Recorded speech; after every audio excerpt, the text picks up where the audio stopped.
Are they history has been made as India successfully lands a spacecraft on the moon's surface. Mission accomplished. But India's space research organization cheers as it joins an exclusive Club 1 of only 4 nations to conquer the moon by spacecraft. Applause. But the only one to land on the dark side of the moon celebrations across the nation even means cricket team joining in applause. I'm feeling super excited and super motivated waving the country's flag. Prime Minister Narendra Modi describes it as a victory cry of New India. This success belongs to all of humanity, and it will help Moon missions by other countries in the future. Chandrayaan I meaning Mooncraft began its slow journey in July, launching from the country's south. Already it's sending back images and will spend 2 weeks observing and gathering information about the moon's crust. Scientists believe frozen water and precious elements might be found, which could be used for supplies for a moon colony and deep space exploration. Coming just days after a Russian ship crashed while trying to land on the moon, is heralds India's emergence as a major player in space. Mr. Modi says India's next target, putting people on the moon. The sky is no longer the limit. Applause.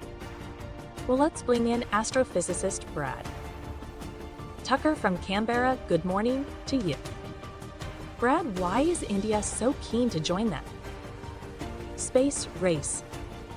A few different reasons. It shows that you technologically are able to do it in that elite club above having enough expertise to know how, and the moon is always seen as one of the hardest goals to accomplish, and it rightfully is, but also to further their own ambitions in space as well. There's a lot of effort of going not just back to the moon, but staying there for longer-term goals and then using broader space technology on Earth than we've seen this time and time again. So there's a little bit of national pride, there's a little bit of development in-house with their own country, and to show the other space powers, really the US, Russia, and China, that they essentially can do the same,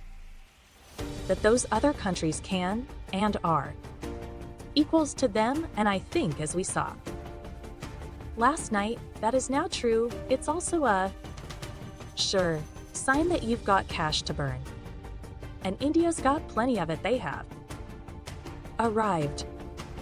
They have arrived, and you know India's genre. And I missioned the previous one. It had a failed landing back in September 2019, like the Russian one earlier this week, but that didn't stop them. They rebuilt the entire thing in only 3.5 years, and there's $70 million now. That's still a good sum of money, but you know, when we look at the Apollo program, which cost $180 billion US dollars, and in fact, it mean even the movie Gravity, like a decade ago with Sandra Bullock and George Clooney, that cost $120 million to make, so they were able to go to the moon for less money than making a movie about going into space and nailed